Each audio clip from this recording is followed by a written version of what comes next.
warahmatullahi wabarakatuh. Kami dari Kompas 1 yang beranggotakan Cindy Lesmana, NIM A1C3-19001, Putri Oktaviani, NIM A1C3-19003, dan Nurul Isnaini, NIM A1C3-19005.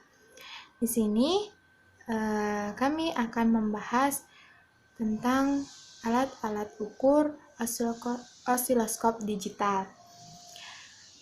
Sebelumnya, perkenalkan terlebih dahulu, nama saya Putri Oktaviani. Di sini saya diberi kesempatan untuk menjelaskan pengertian dari osiloskop digital. Menurut referensi dari Google yang saya dapat, osiloskop digital merupakan osiloskop mini praktis versi 15001K yang digunakan untuk membaca listrik maupun frekuensi atau memproyeksikan bentuk sinyal listrik agar dapat dilihat dan dipelajari. Untuk osiloskop itu sendiri sebenarnya ada dua, yaitu osiloskop digital dan osiloskop analog.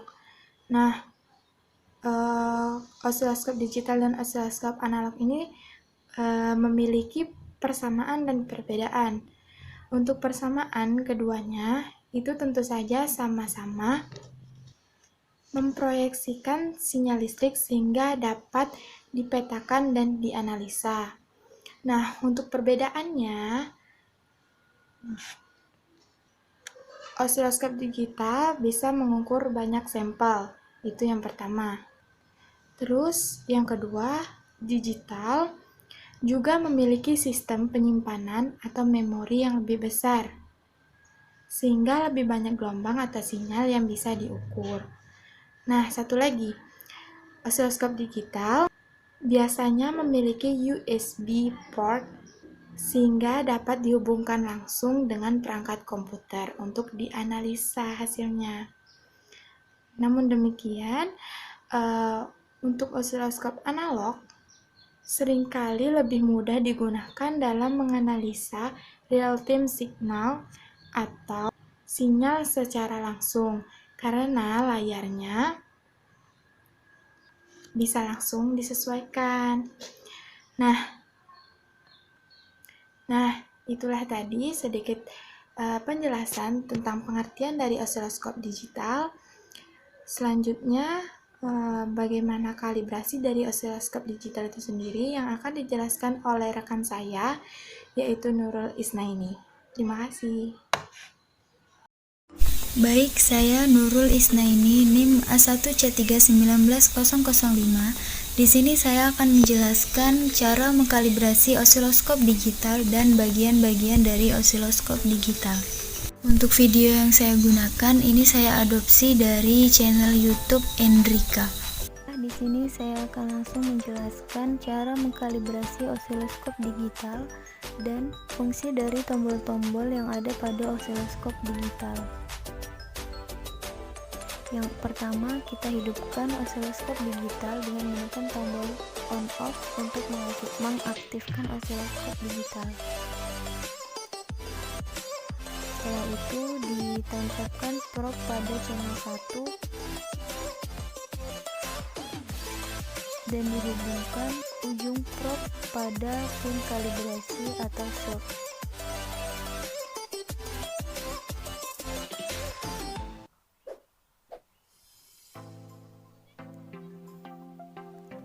Setelah itu kita tekan set and recall, default set, lalu auto set. Apabila gelombang yang muncul pada layar tidak stabil, maka kita bisa mengaturnya dengan memutar probe yang ada pada channel 1. Diputar terus hingga stabil.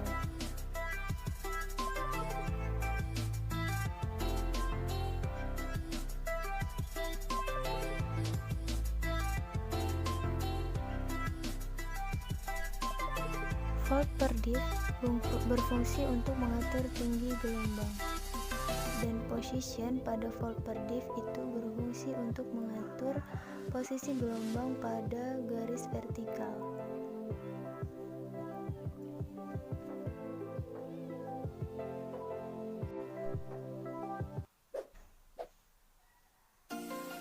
Selanjutnya ada juga time per div yang berfungsi untuk mengatur kerapatan gelombang, dan position pada time per div berfungsi untuk mengatur posisi gelombang pada garis horizontal.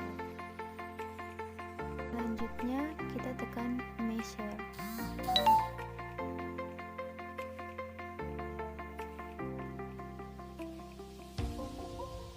Nah, di sini dapat dilihat bahwa measure menunjukkan adanya VPP, nilai VAVG, nilai frekuensi, nilai duty cycle, dan nilai price time.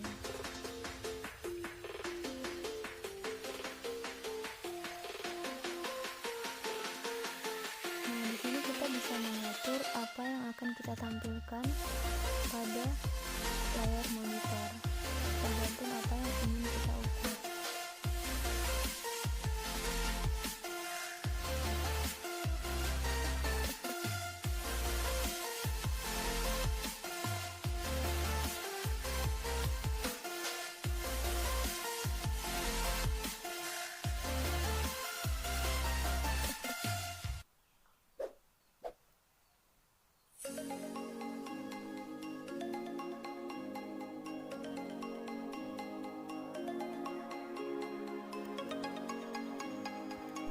Setelah itu ada tombol channel 2, gunanya yaitu untuk mengaktifkan channel 2.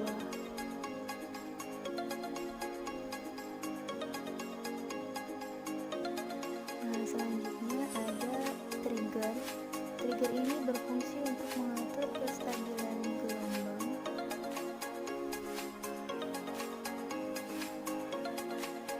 Apabila kita sulit membaca gelombang, maka kita bisa mengaturnya melalui trigger.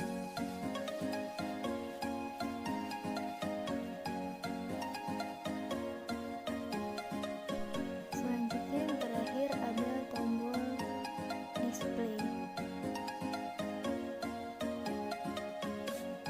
Nah, tombol display ini berfungsi untuk mengatur apa yang ditampilkan di layar, apakah kita akan mengatur kecerahan ataupun kontras.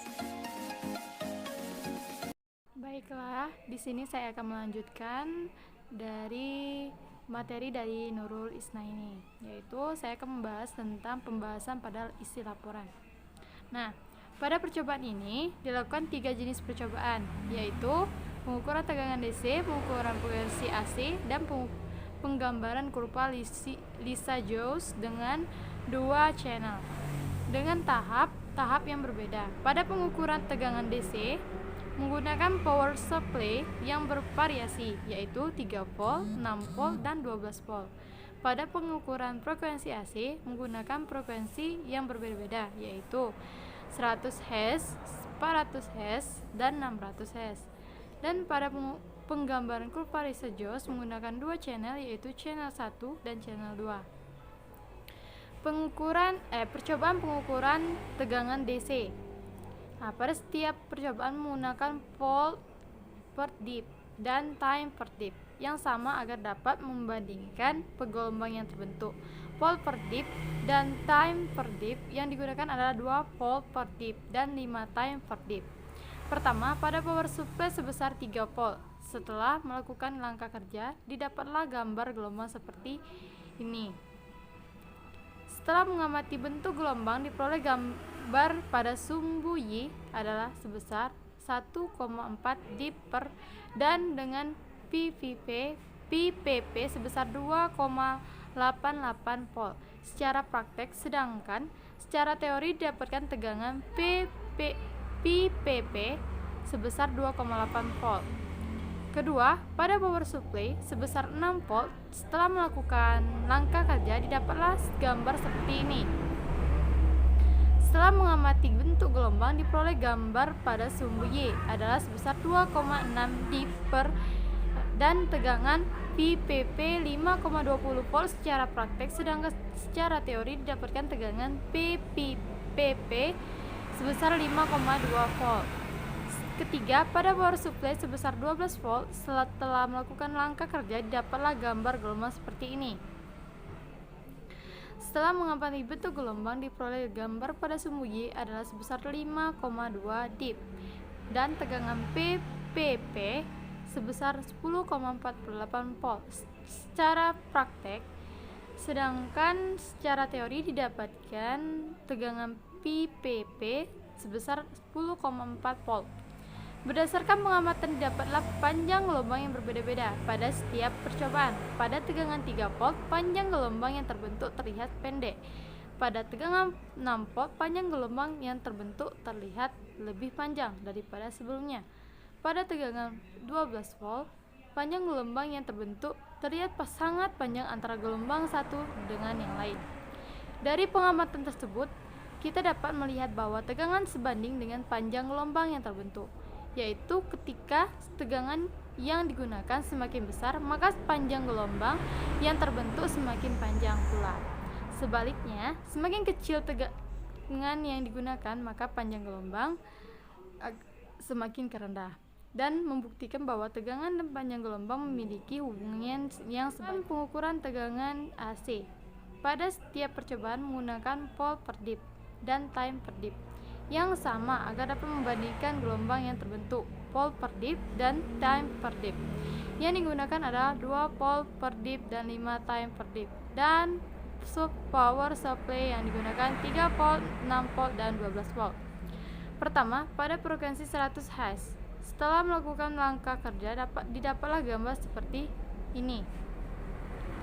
Setelah mengamati bentuk gelombang, diperoleh gambar pada sumbu Y dan sebesar 0,6 dip, dan secara teori output tegangannya sebesar 1,2 volt. Dengan menggunakan data tersebut, maka dapat dihitung PPP sebesar 1,2 volt, PP sebesar 0,6 volt, dan PEV sebesar 0,42 volt, dan periode T sebesar 0,01 sekon. Sedangkan secara praktek output tegangan sebesar 1,20 volt, PP sebesar 1,20 volt, PP sebesar 0,6 volt, PEV sebesar 0,42 volt, dan periode T sebesar 0,01 sekon. Kedua, pada frekuensi 400 Hz, setelah melakukan langkah kerja, didapatlah gambar gelombang seperti ini. Setelah mengamati bentuk gelombang, diperoleh gambar pada sumbu Y dan besar 0,6 dip, dan secara teori output tegangan sebesar 12 volt, PP sebesar 0,6 volt, PEV sebesar 0,42 volt, dan periode T sebesar 0,04 sekon. Sedangkan secara praktek output tegangan sebesar 1,12 volt, PP sebesar 0,56 volt, PP sebesar 0,56 volt, PEV sebesar 0,39 volt, dan periode T sebesar 0,04. Ketiga, pada frekuensi 6 Hz, setelah melakukan langkah kerja, didapatlah gambar gelombang seperti ini. Setelah mengamati bentuk gelombang, diperoleh gambar pada sumbu Y adalah sebesar 0,6 dip, dan secara teori output tegangannya sebesar 1,2 volt. Sedangkan menggunakan data tersebut, maka dapat dihitung PP sebesar 1,2 volt, PP sebesar 0,6 volt, PEV sebesar 0,42 volt, dan periode T sebesar 0,06 sekon. Sedangkan secara praktek output tegangan sebesar 1,12 volt, PP sebesar 1,22 volt, PP sebesar 0,56 volt, PEV sebesar 0,39, dan periode T sebesar 0,06 sekon. Berdasarkan pengamatan, didapatlah bentuk gelombang yang berbeda-beda pada setiap frekuensi. Pada frekuensi 100 Hz, gelombang yang terbentuk tidak terlalu rapat. Pada frekuensi 400 Hz, gelombang yang terbentuk terlihat lebih rapat dari sebelumnya. Dan pada frekuensi 600 Hz, gelombang yang terbentuk terlihat sangat rapat antara gelombang satu dengan yang lain. Dari pengamatan tersebut, kita dapat melihat bahwa frekuensi berbanding terbalik dengan gelombang yang terbentuk, yaitu ketika frekuensi yang digunakan semakin besar, maka gelombang yang terbentuk semakin rapat. Dari pernyataan ini dapat dilihat bahwa gelombang yang terbentuk semakin rapat berarti panjang gelombangnya akan semakin kecil, dan membuktikan bahwa frekuensi dan panjang gelombang memiliki hubungan yang berkembalikan atau penggambaran kurva Lise-Joyce. Pada setiap percobaan menggunakan volt per dip dan time per dip yang sama agar dapat membandingkan gelombang yang terbentuk. Volt per dip dan time per dip yang digunakan adalah 2 volt per dip dan 5 ms. Dan frekuensi yang kami gunakan 1:2. Pertama, pada channel 1 didapatkan output tegangannya 1,2 volt, perpindahan gambar sumbu Y 0,6 dip dengan frekuensi sebesar 100 Hz.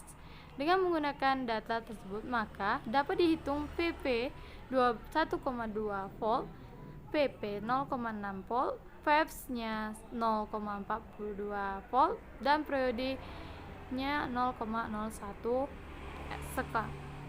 Kedua, pada frekuensi sebesar 200 Hz.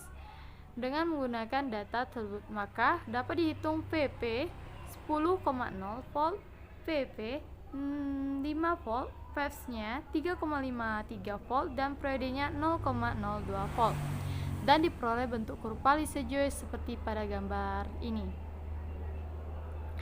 Dari pengamatan ini, kami mendapatkan kurva dengan suhu 22 derajat dan 30 derajat. Kami membuktikan bahwa kurva yang tertunjuk pada display osiloskop sesuai dengan teori bentuk kurva berdasarkan rasio frekuensi 1:2. Berdasarkan pengamatan tersebut bahwa frekuensi mempengaruhi bentuk dari kurva Lise-Joyce. Seperti frekuensi 1:2 terdapat 2 gelombang, frekuensi 1:3 terdapat 3 gelombang, dan frekuensi 1:4 terdapat 4 gelombang.